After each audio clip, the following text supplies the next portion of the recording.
Friday's loose lunchtime treat. Now, Terry Gilliam's new fantasy film, The Imaginarium of Dr. Parnassus, is out today. It stars the late and great Heath Ledger, Johnny Depp, Jude Law and Colin Farrell. And the film tells the story of a man who makes a deal with the devil. He offers the devil the soul of his daughter in exchange for eternal life. A terrible father. So, if you could live forever, would you even want to, ladies?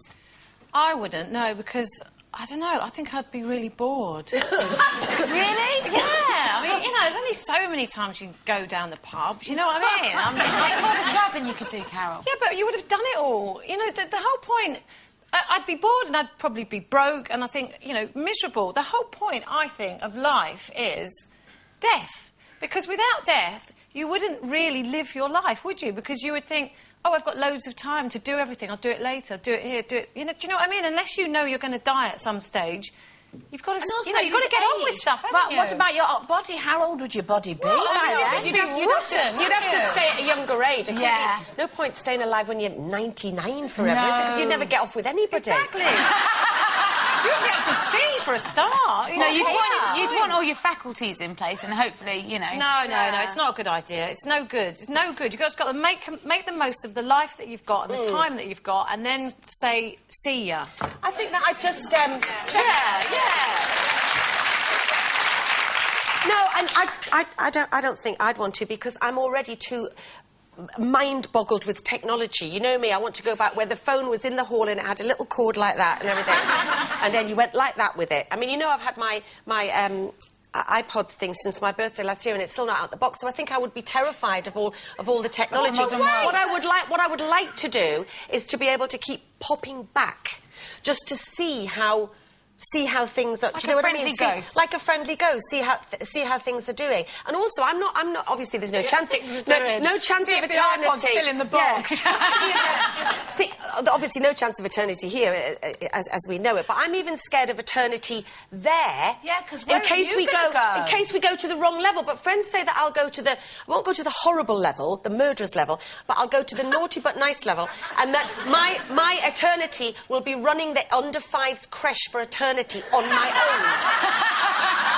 Without any assistance. Divine intervention. That's where they think that my level will be. So I'm even terrified of not liking where I go, and that being for eternity. Frightened of that as well. Do you believe in the eternal life, in the fact that the spirit lives on and that we are surrounded by people that we have? No, when you're I dead, don't know. I believe in some kind of power of the universe, but I don't believe in the way that other people do. I also don't believe that you should give up living your life because of what might happen up there. And I don't mean by being a horrible person, but if you're genuinely a good person, Catholic guilt I think thing. you can be a bit naughty and have some fun. And this is the only life we know about, so don't live it all according to what might happen up there. Practising what you preach. I am indeed.